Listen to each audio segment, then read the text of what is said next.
And I think that we gonna make this happen. Zirk, we got a seat for you up front if you want. Well.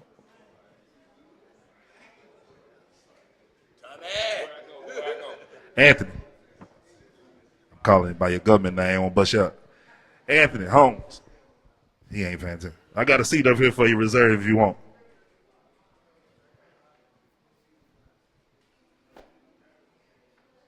Psycho, you in the right spot. I'm gonna call on you, brother. I'm glad you're here. Appreciate you. We love you. We appreciate it. And Ms. Ann, you in the right spot too. You know, we ain't gonna never let you not have a reserved seat.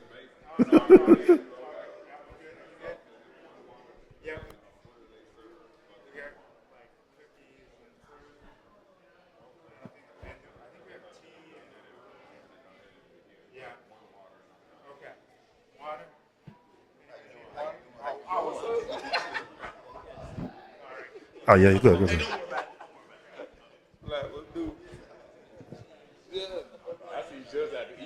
All right.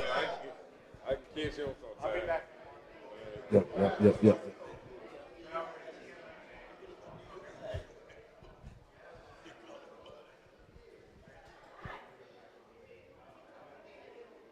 We got some of our other legends in the building. Shout out Shawty Pimp. Shout out the original Psycho. Y'all already heard from Lil Hayne, the stunt man. Shout out to Hitkidd in the building too. Camp South in the building. And Ms. Ann. And anybody else that I didn't acknowledge. I think we're going to get some around the waters and get everybody situated, and we're going to jump into it.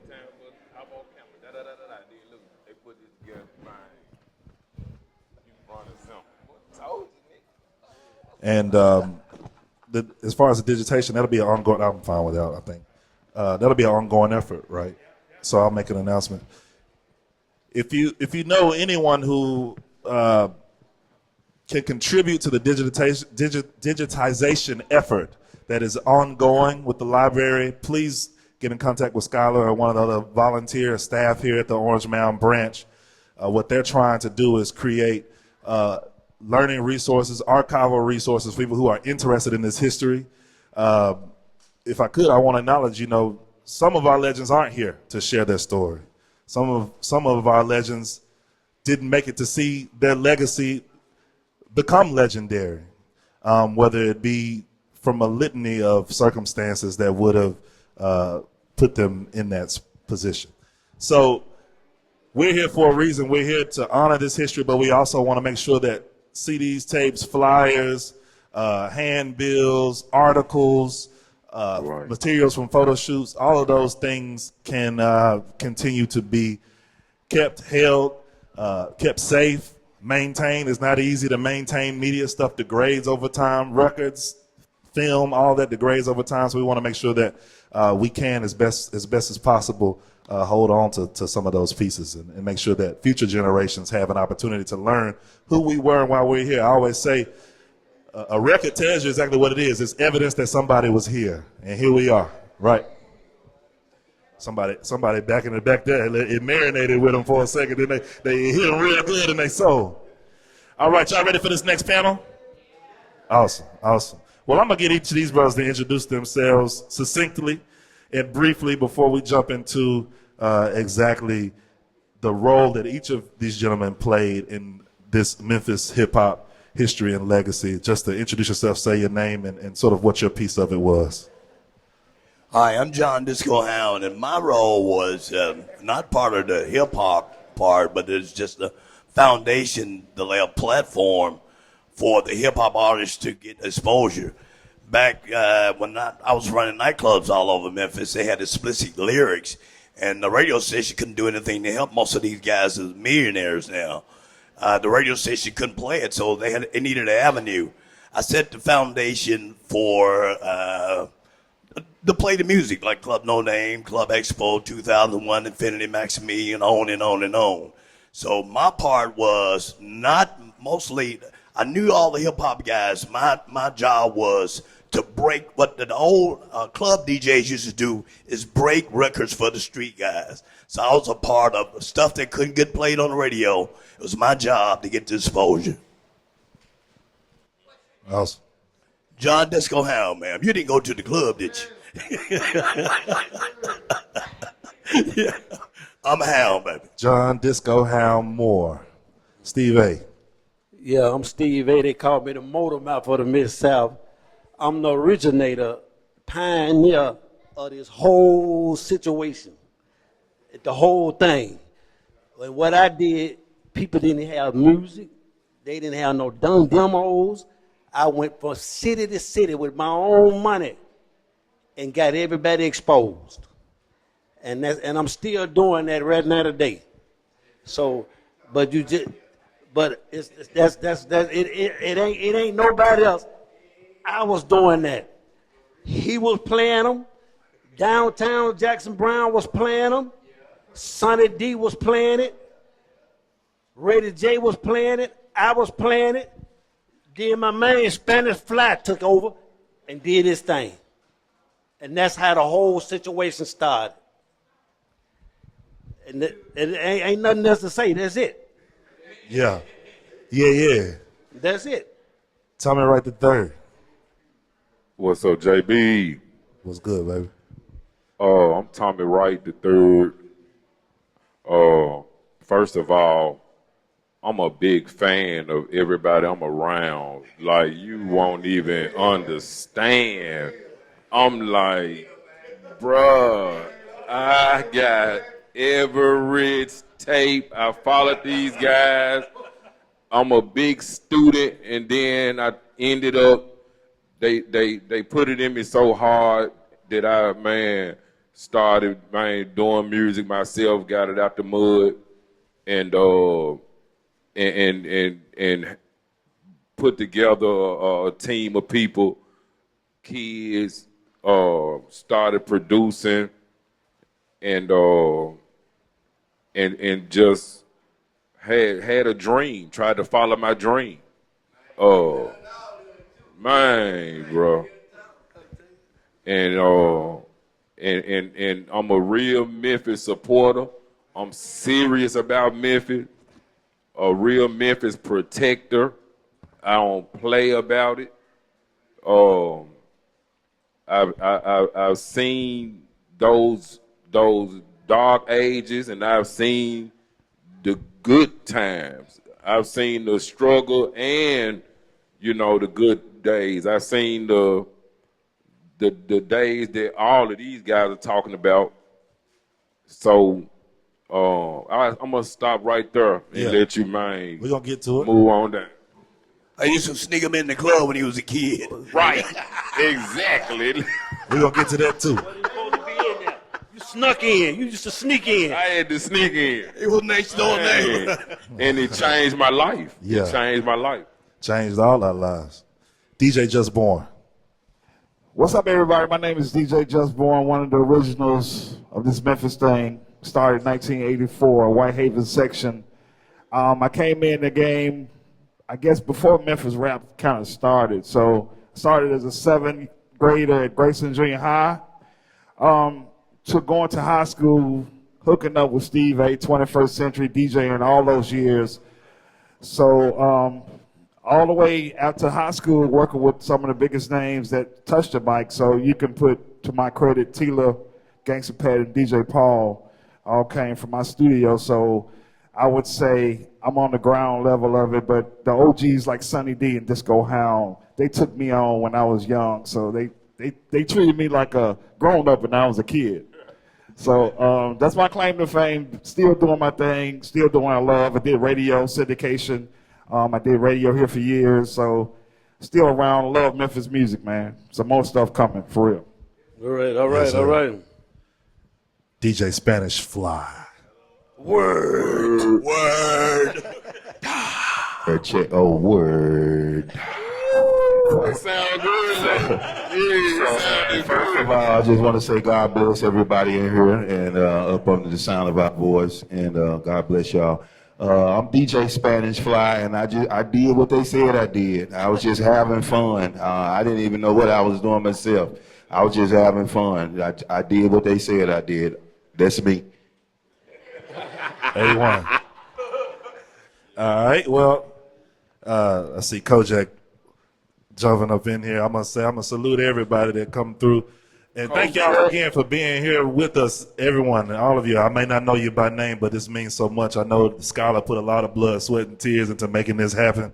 And it means a lot to all of us who appreciate this legacy.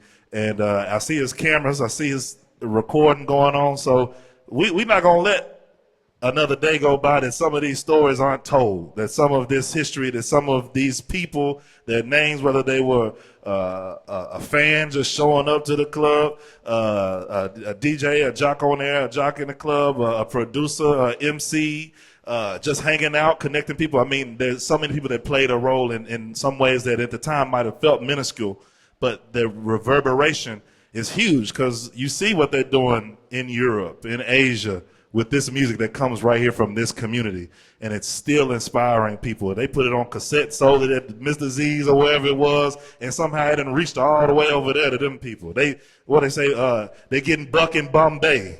They juking in Japan. They doing a whole lot of stuff, and this is our opportunity to take ownership over that, to be the ones that are telling the story, but also they're going to have to kick back now. You know, we can't just be letting them take it and run with it. We got to get ours too, right? Everybody with that? Yeah. Cool.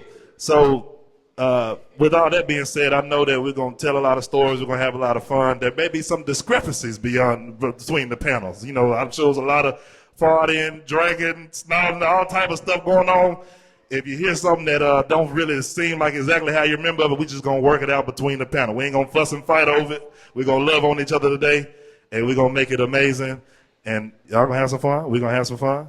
Cool. All right. Appreciate y'all, brothers, for being here with us today. I want to start at the beginning, but in order to start at the beginning, I think we have to go a little bit further back because hip-hop in general did not start in a vacuum. There were a lot of influences, you know, if you want to talk about the breakbeats and the funk and James Brown and electro and, African Bambaataa and Kraftwerk and all that stuff, you know, the things that are happening in New York City with the elements, with the breakdancing, with graffiti and all those sorts of things. And then a lot happened in Los Angeles. But I want to talk about Memphis because Memphis had soul, Memphis had funk, and Memphis had a lot of music that I know was happening in the clubs before there was any thought of a rap being laid. Whether on stage or in studio. So for the gentlemen who were there from the very beginning, what sort of stuff was being played in the era of your Quick, your Ebony Webb, your Zero in July, all of that music before the era of hip hop, before rap? If I could pose that to Steve and John from a club level, and Hound, and Spanish Fly as well. What sort of stuff was rocking before hip hop in the clubs and on the radio? Well, I think it really it's really not another sound, man. Anything that's coming is coming from other cities to here. But Memphis got their own sound, man. And when you just talking about sound, somebody had to create it. You know, and when the sound was created, everybody else bled to it and started, like Zirk had said, he added a little something, somebody else added a little something, but somebody had to put that foundation down, which was Psycho Bell. Psycho in the game, Psycho sound. That's the Memphis sound. Absolutely. And I'm gonna tell it to you just like that here. Yeah. For the DJing, sound, and with the rap going on, my man Spanish Fly did that. But everything else, the mixing and the house music and all that was brought here was Sonny D. You understand what I'm saying? And we got to give it up for Sonny D. Yeah. You know, and then the rapping, you had them starting, and you had SMK. You know, it's a whole lot of them, man. You had Jus Borne, them was one of the hottest groups out there at that time. Then you had the America Most Wanted. Then you had FM. Don't nobody nothing talk about FM. FM had a lot of things that had it going on here. So it ain't just what here now. People just got to tell the truth, man. And to go on and tell it what. Now, when I met this man right here, I didn't influence him to do what he was doing. I met him at a radio station in Mississippi. Yep. And ever since then, we got on the bandwagon. And we clicked, and I showed him how to make his music go. Just like 360. They said, man, Steve making this thing happen. We gonna follow him. Now you talking about the tapes. The way the music sound got out there, I used to take 1,000 tapes in an escort and take them all around the world. That's how the Memphis sound got out there. And I was bringing them tapes out there, then I'd go to Hound and say, play that, man. I go to downtown, play that. Beg it. Just and like that. And the first Memphis rap was played was I'm a Gangster, and I got Down Brown to play that for me. And that's what it's all about, man. It was out there grinding, man. And see, these guys don't know. Ain't nobody paid no dues, but me, my lights was off. I was running out of gas. I didn't have no money, man, to do that, and they didn't nobody make me do that, but they know I did it. I did it. Right. I did it, man. And I took, Zirk will tell you, they didn't have no tape. And I would go and make them book shows, and it'd be 500 and 600 people there, and don't nobody even know them. And we made it happen. And I took them Spanish Fly tapes. I had some of his tapes. We used to take them. I used to take them, put them everywhere. I had everybody's tape. I wasn't selling them. I was putting them out there to promote them, to get the name out there. But you know what they gonna say? Man, he bootlegging, man. Steve's stealing all the tapes. Whatever I did, I blow them up.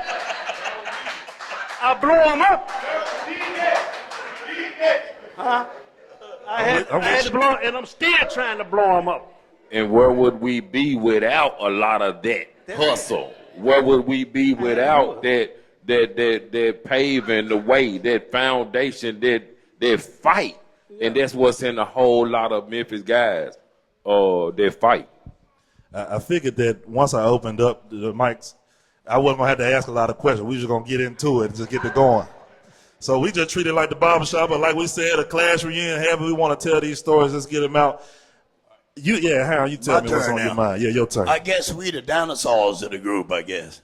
But anyway, most entertainers and most DJs have a background in music. And most of the guys now in the hip-hop business, I wish they would get some kind of structure about themselves where they can learn more and appreciate the music more, because music control a lot of young people's mind, and a lot of things that's out there. For years and years ago, I made a lot of money off nightclubs, and these guys are making a lot of money off of hip-hop, but they don't appreciate it. They still don't appreciate it. But the words and their lyrics, and I never thought I'd see a day where Memphis hip-hop artists will be feuding each other. How can all the stuff, the foundation I put down for this to happen in Memphis, I used to bring 2 Live crew. I was their road manager. Yep. People from all over the country here just to be exposed to Memphis music. Hammer stole Act of Food. Stole the dance from Jazzy Faye and them. Yeah. And I didn't know that Jus Borne was as talented as he was out. But what I'm saying is most DJs got that music background or something about them.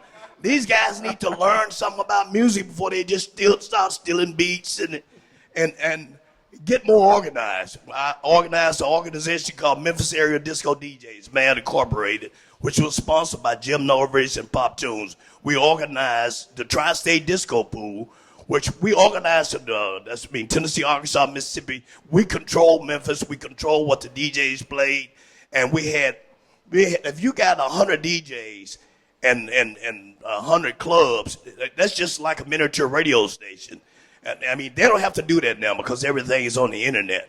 But I wish some of the guys in the hip-hop world now would appreciate the foundation that was laid for them to really be where they are.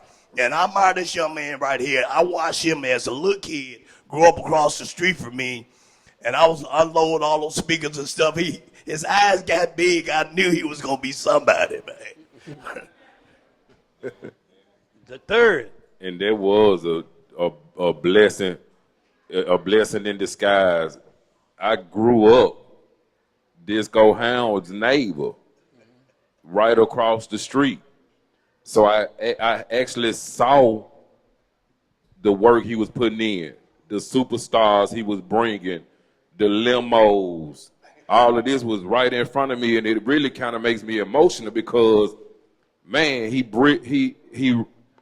just showed me that there's a way, and not only that, he was this major figure in Memphis, and I was just so lucky to be, and it kind of, it was hard because I was so young though, but he still, tried to, bring me on in, and he was always doing stuff fascinating. He even built a club in the back of his house, and that was fascinating to me, looking like, wow. We had to make it happen, man. The club man got a club in the back of his house. They got it. Maybe I can see it one day. Maybe I can rap in there one day. Maybe I can. Don't mention the strippers. Oh.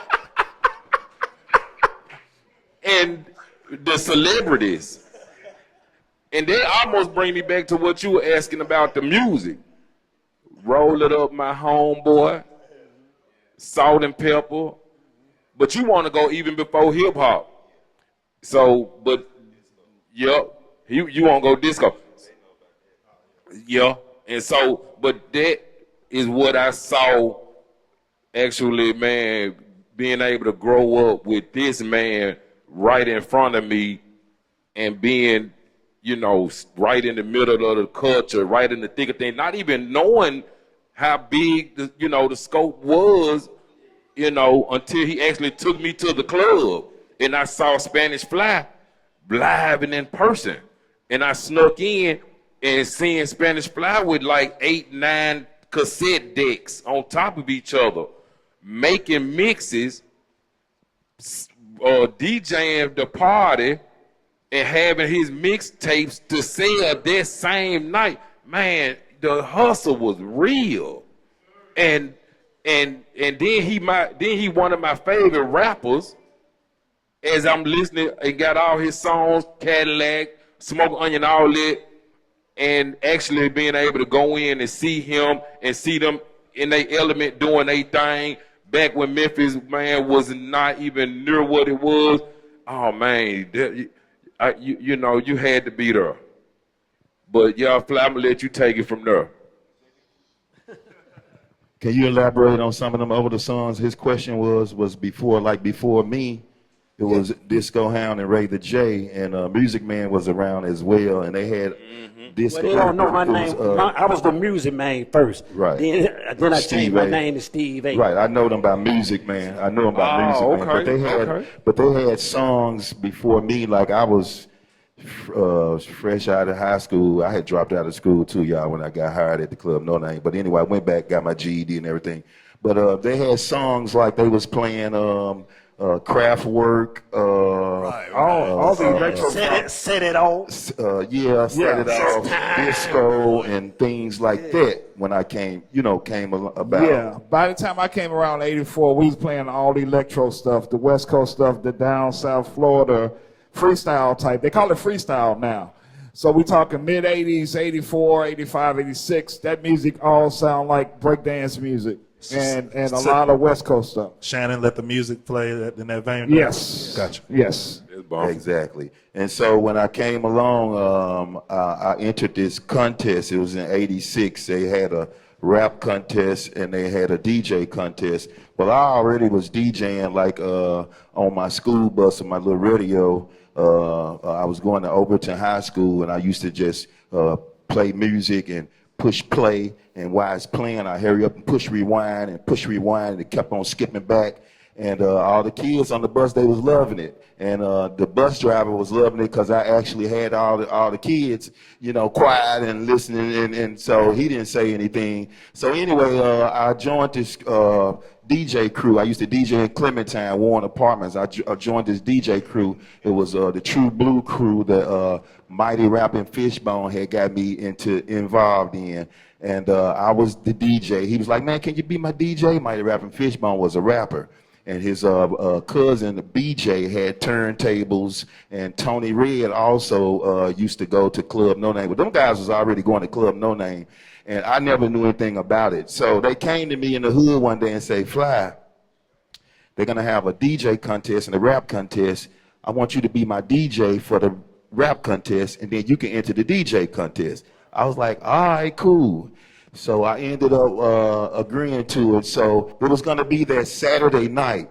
So come Wednesday or Thursday, Mighty Rapping Fishbone got incarcerated over in Clementine. So I didn't know what to do. And so Fishbone sent word back to his cousin, Tony Red, like, Fly, just go ahead on along and enter the DJ contest. You got to go without me. I'm not going to be able to show up. And I was like, all right. So I ended up going down to Club No Name with my little records.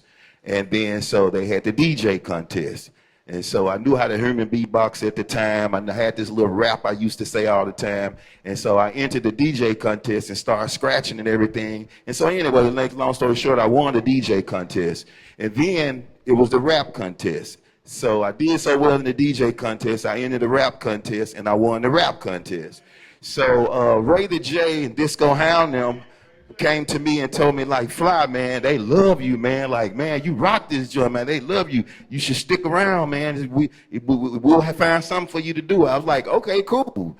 So they had the turntables up there, the 1200 and everything. And I just stuck around. And me and Sonny D got really, really, really, really close. And I used to go over his house, and we used to hang out, me and Sonny D, and he showed me how he made his cassettes and stuff like that. So anyway, later on, Sonny D had a discrepancy with the business, and something happened one night, and he came out the office, and I used to be there early every night. He came out the office, and he was like, he came up, and I knew something was wrong because he was frowning up, and he grabbed the microphone. He said, I quit, y'all, I quit. So he threw the microphone down, and then from that point on, Ray the J came to me and said, Fly, come on, man, you hired.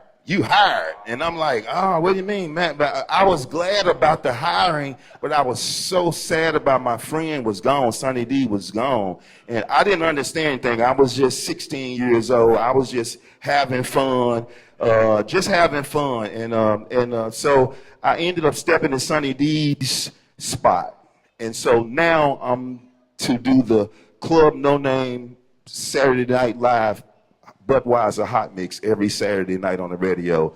I'm forced to make cassettes now that they're to sell at the front door. I was forced to do these things. This is not nothing I wanted to do.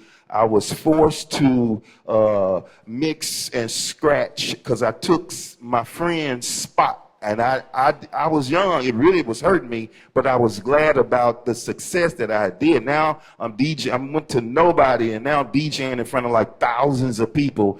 And so what I did was I said, I can't play what my friend played. I can't do what he did. I can't do that. So what I did was I said, you know what? Everything that the radio doesn't play, I'm going to go get these records because I had promoters coming. I went to record stores. I'm going to get these records, and I'm going to start playing these records. This is what I'm going to cater to. So I catered to all the explicit things that my mom didn't want me to play. I played all those songs, and I started putting them on the cassettes. And there so happened to be songs like Trigger Man, songs like Rodney and Joe Cooley, songs like, the songs like, the bumping songs, the dope songs, the explicit song, Two Live Crew. So I ended up putting those on the cassettes and selling the cassettes at the front door. And then one day we was making this TV commercial for the club, and guy Jeff Sawyer, he was the owner's son, a white guy, and they had a studio inside a Club No Name. And Jeff went to the back, and I made this commercial. And I went home and loop the Bellevue Crazy, the Beastie Boys beat. It's the new style. I went and looped it. I used to loop it with a tape recorder. I didn't have a drum machine. I didn't have none of that. So I took a tape recorder, and I had the record, and I would play the breakdown, doom, doom, doom, doom, doom. And while it's playing, I would be recording, doom, doom, doom, doom, doom. And then I push stop. And so when I stopped it, I rewind the record back, and when it come on the breakdown again, I hurry up and release the pause button, and doom, doom, doom, doom, doom, doom, doom. And then I push stop again on beat. So I did that about 500 times, real time, y'all. And I made my own beat. It was the snare in the 808 and the beat. So after I did that, I took that cassette, put it over here, and took another cassette player and recorded the beat. And while that was beating, I had a Juno 8 that I had bought. A Juno 8, and I played doom, doom, doom, doom, doom, doom, doom, doom, doom, doom, doom. I played that real time. After I did that for about a good 5 minutes, that's how much time I had, I took that cassette, put it over here, and had another cassette. And now, after it said do do do do do do do, I started going with the record. I was scratching, with the record. So I took that. After I did that, took it to Jeff's house. Jeff actually knew how to play the guitar. And Jeff ended up putting this little, he was like, man, I like that. So he ended up putting this little riff in, and he was going, and Jeff put the thing in there. So I took that. I was like, Jeff, that's cool, man. So I took that to the house, and I made a rap over it, and it was called Smoking Onion. And that's how I made Smoking Onion. And Smoking Onion was a low budget. And I didn't have anything to work with, you all. I'm so serious. And, and so I did other songs like that. I ended up doing Rolling in My Cadillac like that. This was in '86. I did Rolling in a Cadillac like that. I did Black People in Charge like that. And that was just my style. And so those guys, they really influenced me. They the one who gave me the playground to play in to do all this stuff. Was John Moore, Raven J, Music Man was there. The early part, he was there. And I can't forget about the owners, Bud Chittum. The guys, that's who they want to hire me. They end up saying like, "Hey man, we want you to work here." But anyway, that's what I can say about that, you know what I mean? But man, you was black people in STEM, y'all. Come on now. Science, engineering, rhythm, music, all of it. Oh, yeah. Y'all preaching up here today now. These folks standing up. You got you a towel. I might need me a towel in a minute. So, Skylar, how you feeling? I ain't know we were going to get into it like this today now. Y'all still good? Y'all feeling all right? Ooh. Yeah. So, can I say something to you? Yeah, I was going to ask you how y'all feel when your mind goes back to those times as far as your leadership over young people, because it wasn't just Fly. I mean, extremely important, but I'm sure there was light bulbs going off in so many other people's heads of how this thing could move to the next level. So, yeah, say what you had on your mind, though. What I had on my mind when I first met you, man, it was like stuff I didn't think that it was even valuable, like the vinyl. And you was very familiar with most of the Memphis artists. You knew everybody. You had so much knowledge. And that's why I asked you to help me work with the Thumping Thursday at the Rocking Chair. You could do the commercials. You could do everything I needed you to do. And I said, man, how did this guy at his age know this much shit? Excuse me. Oh, I'm sorry. He does his research. He's very good at that. It's unreal how you can be that knowledgeable and know these people in person. I had to call and cuss him out. I had to call the news people and cuss him out. I said, man, how y'all gonna tell a story that ain't said nothing about me? And I got to do that. Didn't I call you? We got you here. There you go. Yeah. And I went hand up with him because he called himself Bizzle Blue Bland. I said, man, I know Bobby Blue Bland, all these guys. You can't use the Bizzle Blue Bland. He said, man, I know Bobby's. It was his son. Was it? Are we talking about history? You talking about 2013 and 2023 stuff that happened last year. Right, but I'm just talking about how much I admire you. I appreciate you. I admire you too. And Thank what you. you doing. We here to celebrate y'all. I'm still trying to get my legacy. I appreciate you. I'm just telling you. Look, Well, thank you. if it weren't for what you doing, we wouldn't get the props that people would not know that. That's all I'm saying. Thank you. I appreciate you. We love you. We love you. I appreciate you. Thank you. We appreciate you, man. Appreciate you. Love, all love. I appreciate you calling. Everybody gonna really know the whole story soon. My book come out. My book will be coming out in a couple of months. You know, money and backstabbers. And that's the truth of the whole business. You got to put backstabbers in it Yeah. to let the book come out. It'll be coming real soon. So I gotta put this part in here, and much love to everybody And too. after you do that, I want to make sure I feel born. Absolutely. We want to jump out and Absolutely. say so. Absolutely. And I got to put this part in. So when I did those songs, I used to sell them at the front door. Also, Sonny D had laid the foundation where he would have his cassettes in. He was Import One, which was Stereo One, Mr. Z's, TNT, and even Elder In the Reed's trunk of Auto my Export. Accessory. And so anyway, so I followed his footsteps on where to put the cassettes. And so it was only Sonny D's cassettes in that store. It was only Sonny D's. And Sonny D influenced me and said, Fly, you need to get you some cassettes and put in the stores, man. You missing money. And I was like, okay then. So I started putting my cassettes in the stores behind me. It was my cassettes and Sonny D. Sonny D was the originator. So Mr. Z and his brother, they used to always get like 500 to 1,000 cassettes from me. I go to Sam's, go buy take cassettes, go home, like he said, dub them off with about 9 cassette decks, look at the Mac movie, or play or look at movies, Superfly, while I'm flipping tapes over. And so I go the next day, drop off 1,000 cassettes and get a lot of change. So anyway, after a while, I start seeing other guys popping up with their cassettes. After a while, other guys start popping up. Paul, Juicy, Tommy, yours, everybody. I start seeing guys just popping up with their cassettes. And so I had to go down on my price. And I went down on my price. And but also I gotta say this right here. When it was just only me, it was just only me. But when those guys came around, they was on some 4-tracking and more professional recording than me. And I didn't know anything about that. And so they took off and they left me. And so, but now to this day, they are my idols. They are my mentors, like all those guys, for real, no joke. And so that's it, man. Yep. Appreciate you. What you got, Borne? I saw you doing one of these right here. I'm just listening. I'm enjoying everything. I was there though, but big props for Sonny D. He was the pioneer that came to Memphis and really did the mixtape thing. I met him, 86, and he named me. I started as Cutmaster DJ Jus Borne, and I used to want to battle him. I was in the 8th grade at this time. And he used to stay at Airways and Reigns, and I grew up at Winchester Airways. And my brother brought him home one day. I wasn't old enough to meet these guys.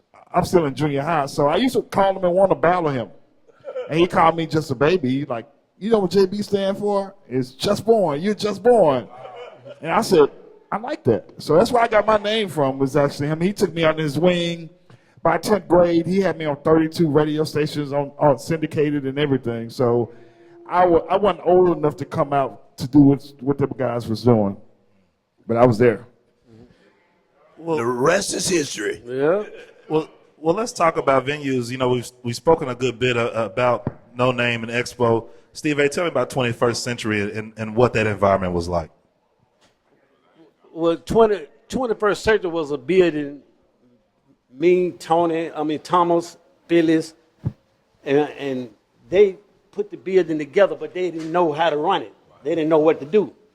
So I came in and I took the building and showed them what to do with it, and I said, we're going to get a van, and we're going to start going all around Memphis and getting everybody that can rap. And we're going to bring them back to the 21st century. We're going to do concerts. And I started going to all the community centers, renting community centers, doing shows. And then I was the one that started bringing groups to clubs in Memphis. And the first group that was Rodney O and Joe Cooley. I brought them, I took them to the junior high schools and all that. Then I was the first person to do a big rap show in Memphis at the Coliseum. Was Ice Cube, DJ Quick, Yo-Yo. I did that whole show.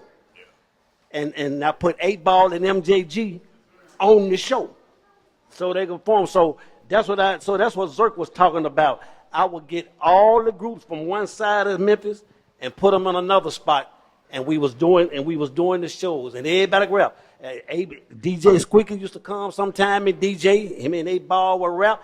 I did the first contract that 8 Ball and MJ had was my contract.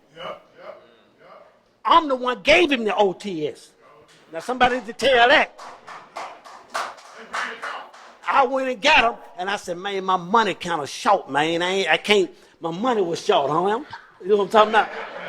My money was short, so I tried to save them. So I said, I'm gonna put them with OTS so they could get a better deal, you know. But my deal really came out be the best, cause I'm the one that put their name out there. I took them tapes that Fly was talking about. I would get a trunk full of them tapes. Mr. Z was giving them to me for $3. And I would take them and I would go all around Memphis with them tapes. And everybody getting them. Then that's how 8 Ball and them started doing. Then I started going to Jackson, Tennessee, all them places and doing concerts and shows. So that's how all these people got their names, going from city to city. I can vouch for that.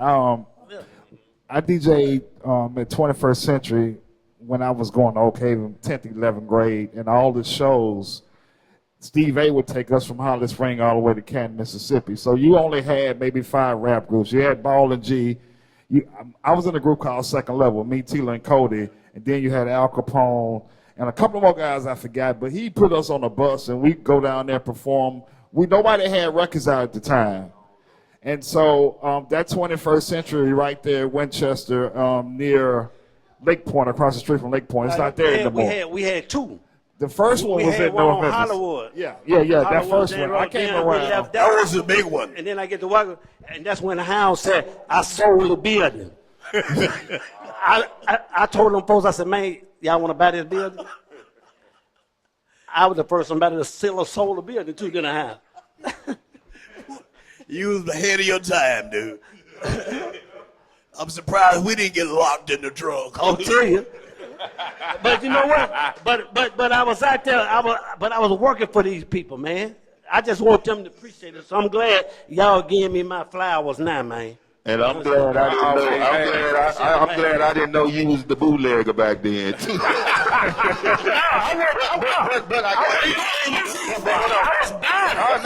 That's cool. But I gotta say this. I was really upset about a lot of bootlegging that was going on with my cassettes. I was so upset until it hit me really hard to my heart. I stopped making music because I was like, man, all these cassettes come popping up. I'm getting word they all in Atlanta. I'm getting word they in the world. They everywhere. And I'm not. Hold on, just a second. And I'm not getting a dime. So I said, you know what I'm gonna do? I'm gonna stop all of this. But you know what? I was buying from Mr. Z. He was selling it. That's fine. And I stopped it. That was my dark moment. I stopped creating. I stopped doing it all just to stop the bootleggers. But little did I know I was hurting myself and I was hurting my fans. Yeah. And now to this day, I love these guys because you know what? When I first started it, it wasn't no rules. It wasn't no regulations because rap music was only supposed to last 3 years. You see, they kicked me off the radio. They banned Too Loud Crew. They banned all the explicit things. And they kept saying, oh, this rap music is ruining everybody. It's going to do this, it's going to do that. And it was supposed to only last 3 years. So I was like, okay, cool. It started back up, and it's the #1 selling music right to this day. And little did I know, those was my street team. names. Hey, The guys who was bootlegging, making whatever they made, and I'm getting upset because I ain't making my change. They was bootlegging, but they was my street team. Because that's what the street team does now. They get your stuff out there. And that's why I love these guys. That man right there and other bootleggers to death. If it wasn't for them, I probably wouldn't be known. I probably wouldn't even went and did the European show the European tour I just did in Barcelona and London about a month ago. I wouldn't even been over there. And then the soldiers who come to the expo and bought all those cassettes and took them back to Germany. And I got so many fans over in Germany now. I got fans across the world just because of the bootleggers. there it is. So I thank God for them. I'm for real. And yeah, that's it, man. Hey, Oh, yeah. only thing I was gonna add to that was, truth be told, though, it's hundreds of more bootleggers out there. It was way. I saw so many. this a I confession? came across that. Yeah. I came across that problem too, and I used to wonder how I'm even getting calls when I only took my tapes to 5 stores. But somebody all the way in another state is saying, "Hey, man, I'm jamming this now. How you get it?" And so it's a million. But you know, people got all the stuff too. Player Fly wouldn't be Player Fly if it wasn't for me, because I used to own the label. Right. And Player Fly had a cassette. And I took that cassette and I went to the Stewart and I bought 2,000 CDs, cassettes, and I went coast to coast. And when I got that CD hot, I signed him. I sold 68,000 CDs on Billboard with an independent label. I did that. The first check was $385,000, but I ain't got all of it yet. And Player Fly won't even speak to me. And I built that. And what I was saying, I used to go to Mr. Z and them, and I would tell them, give me a deal, I want to buy 2,000 CDs. And they were selling to me for $3. I wasn't bootlegging them. I sold them, but they gave me $3, and I took them. Get gas, I was selling them for $5 to the other players so they could make money to blow these guys up. So I wasn't buying them to make money. I was doing it to get gas to be able to promote, to keep everybody rolling. Well, now I got a bone to pick with you now, Steve. This is live, ladies and gentlemen. Because This is live. I had Fly at the time. This was my artist. Group therapy is what this is. This is what we healing. But I signed it, though. Fly was my artist. And we was going to take it to the top. And I said, man, we coming down there to perform at y'all club. And we up there, man, making music. And then Fly said, hey, Tommy, maybe we ought to sign with Steve and Super Six. And I said, well, no, Fly, I already got a whole little old situation over here and my own little stuff and everything. Yeah, but Steve and them, man, they got it all. I said, well, Fly, we gonna have it too. Just hold on, I'm building it up and I'm getting stuff. Yeah, but Steve came through here, man, and had this and had my groceries and goddamn Steve. I said, look, Fly, I'm talking to Selecto Hits. I said, look, this is already worked out, and man, I don't know, Tom. I think I'm gonna go with them. I said, God dog. And then I tried to come get you. Yeah, I end up, man, y'all was always, though, y'all always were real. And them shows, that kept us eating. That was something we wasn't used to, running the Mississippi and all that. And then me and you end up just taking it farther than that. I saw a tour on a small level, jumping in a van for real and going club to club and seeing how many other areas that Memphis branch out to and paving the way for a lot of artists now to actually be able to go and make it or collect out of all them areas. The Aberdeen, the New Albany, the Coldwater, the Como, the Columbus, the Starkville, the West Point, the Golden Triangle, the Humboldt, the Covington, the Brownsville, the Tupelo. We hit all that, and Mason and Johnson cities and in Paris with the fish fry. We hit all them towns. We would hit me, him, Player Fly, and even the cellmates came along, and we would hit towns like that all the time, and Sigs would be at the door, ish out that money. We go do our show and perform and be so happy to actually be doing something and actually making a few dollars. And like he said, the strippers, we see strippers. Yeah. and mine, and they was, they was wild. But right back in the day, the way we sold records, I would get cases, and I would get 9 or 10 girls, and they put on their Daisy Dukes, and they would go all these little strip malls from city to city, and we would sell them tapes for $5. And then we would take that money and get hotel rooms so we could keep rolling. And that's all y'all was selling? Keep rolling. And that's the way we would do it. So what happened? Was it all y'all selling? Well, dude, you gotta read the book, man.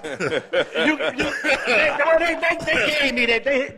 They tried to send me to jail for that, for messing with the women. I ain't gonna tell no story, but I ain't doing it. It is a horror history, y'all. It is a horror history. But we made a lot of money doing it, and it was fun, and we made records and we sold records. But that's the way we rolled it back then. I kept 12 or 13 girls with me every day. And then I was gonna say, then the end of it was, Fly eventually went on ahead and started working with them.